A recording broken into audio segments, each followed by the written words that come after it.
The market was in chaos. People screamed, stalls were abandoned, fruits rolled across the dusty ground, and at the center of it all, Sandra, a tall, dark-skinned woman in a colorful anchor gown with an apron tied round her waist, was standing over an old woman lying helplessly on the floor. Sandra's face was twisted with rage, her hands clenched, and her voice rang louder than any bell in the market. "She's a thief," Sandra shouted. "This blind old woman stole my fruits. Someone help me. I've caught the thief." The woman on the ground, frail, wrapped in a worn-out anchor dress, her face muddy and her head wrapped in an old faded scarf, cried out in pain. A wooden walking stick lay across her chest and tears streamed down from her clouded eyes. Around her were 3 apples and 4 mangoes scattered on the floor, and beside her feet was a tiny brown purse. "I didn't steal anything," the old woman cried softly. "I just asked for something to eat." But Sandra wasn't listening. She stormed around, pointing at the fruits, grabbing attention. "She dropped my fruits when I caught her. Look at them, she was sneaking away with them. I knew it. All these fake beggars pretending to be blind, just to steal from people who work hard." People began to gather. Market women, traders, customers all stopped what they were doing and turned to see what was happening. Among them was Mama Nkechi, who sold tomatoes, Fatima, who sold vegetables, and Chika, the Akara seller. They watched with heavy hearts. This wasn't new. Sandra was always fighting, always shouting, always angry at someone, but today felt different. "Sandra, stop this," one woman whispered as she tried to pull her away from the old woman. "You're going too far. Let me be," Sandra barked, shoving her off. "This woman came to spoil my day. I haven't sold anything since morning, and then she appears with her cursed begging and tries to ruin my sales."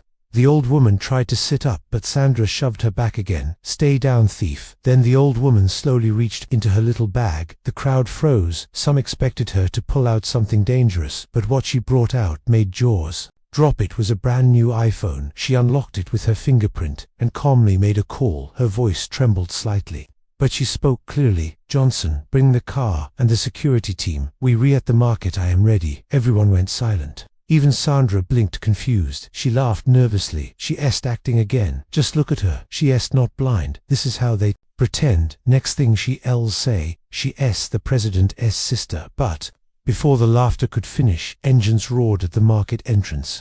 Heads turned to black cars. A sleek Bentley and a Rolls-Royce rolled to a stop right outside the market for hefty security. Men in black suits stepped out. They moved fast, parting the crowd, and stood beside the old woman, like they were guarding gold. And then something happened no one would ever forget. The beggar stood up slowly. Her hands moved to her head. She unwrapped the faded scarf. She wiped her face with a clean white cloth from her bag, revealing smooth, glowing skin.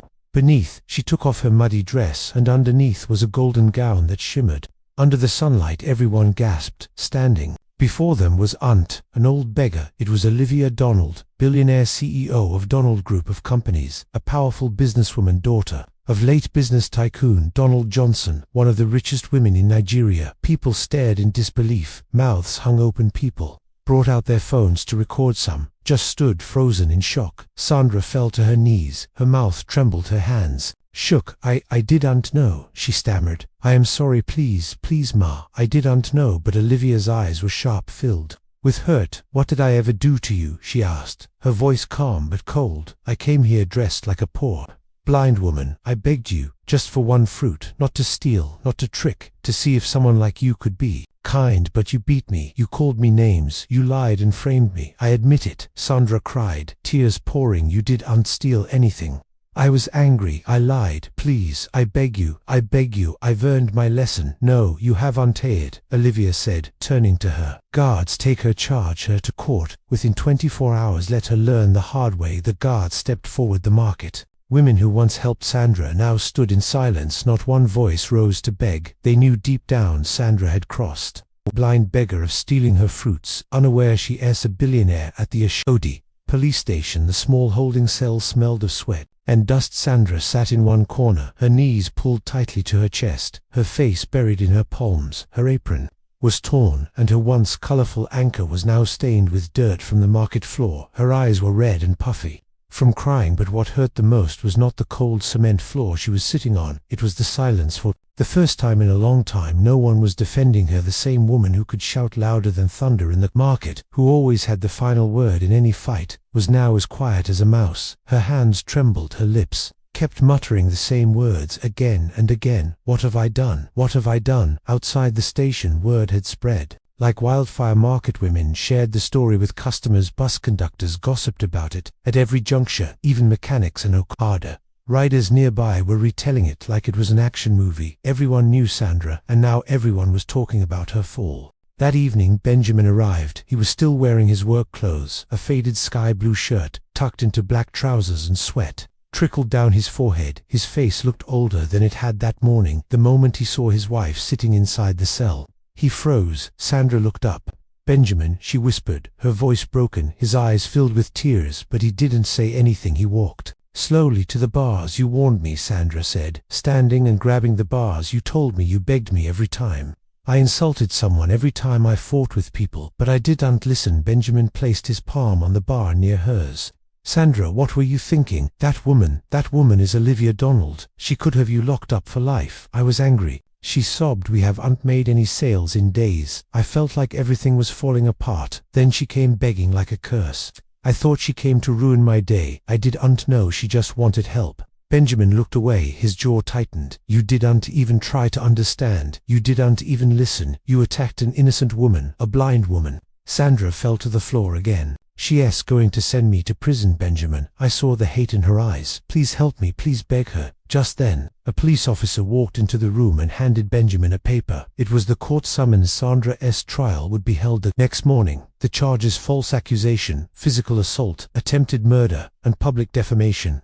Sandra wailed. Benjamin dropped his head, the paper still in his hand. "I'll try, but I don't know if she'll even agree to see me." He left without another word. The next day, the courtroom was packed. Market women showed up, whispering behind their palms. Some were there to support Sandra's husband. Others came because they simply couldn't believe what had happened. But most came because they were curious. Who wouldn't want to witness the day market's biggest troublemaker faced the music? Sandra sat at the defendant's bench, her head bowed low. She had no lawyer. No one offered to represent her. She was alone when Olivia entered the courtroom. Silence swept the room like a strong wind. Dressed in a stunning cream-colored suit, heels clicking softly on the marble floor, she carried herself like royalty. Her hair was neatly tied and her diamond earrings sparkled under the ceiling lights. She walked straight to the witness box, escorted by her lawyers and 2 bodyguards. Her face showed no emotion, but her eyes, they told a story of pain and disappointment. The judge entered. Everyone rose. The trial began. Olivia was the first to speak. Her voice was calm, almost too calm. She described everything: how she disguised herself to test people's kindness, how she hadn't eaten in 2 days just to make her act real, and how she begged Sandra only to be insulted, thrown to the ground, and accused falsely. "I could have been any old woman," Olivia said, looking directly at Sandra. "That's what scares me the most. If I had truly been blind, poor and alone, would anyone have saved me?" Sandra looked up briefly, then dropped her head. The judge called on a few market women as witnesses. Mama and Ketchy spoke softly, her eyes filled with sadness. "We tried to stop her. We begged Sandra to let go of the woman, but she wouldn't listen. She poured her anger on her like she always does." After several minutes of testimonies and evidence, the judge spoke in a market as busy as Oshoy. "Trust and kindness are the backbone of community. When a person abuses that with lies and violence, it is not only shameful, it is dangerous. Sandra Okoye, you are hereby sentenced to 10 years in prison with no option of fine." The courtroom gasped. Sandra screamed, "Please, I've changed. I'll change. Give me one more chance." But the officers were already pulling her up. Benjamin covered his face with both hands. He couldn't bear to watch as they led Sandra away. She turned back, tears pouring down her cheeks. "Benjamin, please," beg her. "I'm sorry, please." But the courtroom was already clearing. Olivia stood tall, watching the woman who once beat her being dragged away, not out of hatred but out of justice. Benjamin walked out slowly. Every step felt like he was carrying a mountain. His wife was gone, not dead, but broken, and he couldn't stop wondering, could she ever be the same again? 30 days had passed since the courtroom doors closed behind Sandra, and inside Kirky women's prison the days felt longer than the years she had wasted in anger. Sandra sat on the edge of a rusty bunk, staring blankly at the tiny barred window. Every morning she woke to the same routine: a cold bath, a tasteless breakfast, and the endless clang of cell doors opening and closing. There were no fights here for her to pick, no customers to yell had no excuses to blame her behavior on, only silent shame and the deep sting of regret. Her cellmates kept their distance, at first wary of her outbursts, but she didn't speak much. Not anymore. The same woman who once made Oshodi Market tremble with her voice could now barely raise it above a whisper. She wrote letters to Benjamin every day he came to visit. Twice a week, never missing a day, he would hold her hands and listen to her cry. "I've changed," she would say. "Please don't give up on me." "I haven't," Benjamin always replied, "but I still pray you forgive yourself." Meanwhile, Olivia Donald sat in her luxurious Lagos mansion, but her heart was not at peace. She tried to focus on work meetings, charity events, but every time she saw a fruit vendor, a beggar, or even an angry customer shouting in public, she remembered that moment in the market. She remembered Sandra's face twisted in fury, and the more Olivia thought about it, the more a strange ache began to grow in her chest. One evening she called Johnson, her most trusted staff. "Do we have anything on Sandra Okoye, her background, her family?" Johnson nodded. "Yes, ma. I pulled the file after the trial." He handed her a manila folder. Olivia sat back and opened it slowly as her eyes scanned the contents. Her expression softened. "Married, 10 years, no children, husband, Benjamin Okoye. Occupation, small-scale trader. Medical history unknown. Previous complaints, several market disputes, but no formal charges." She turned the page and saw something that made her heart pause. Last known private hospital visit, 3 years ago. Diagnosis: blocked fallopian tubes, referred for surgery. No record of follow-up due to financial challenges. Olivia closed the folder gently and looked out the window she saw herself in. That woman, not the angry Sandra who hit her in the market, but the broken woman who had no one to scream at but the world. And for the first time, Olivia felt something stronger than anger, compassion. The very next day, Olivia arrived.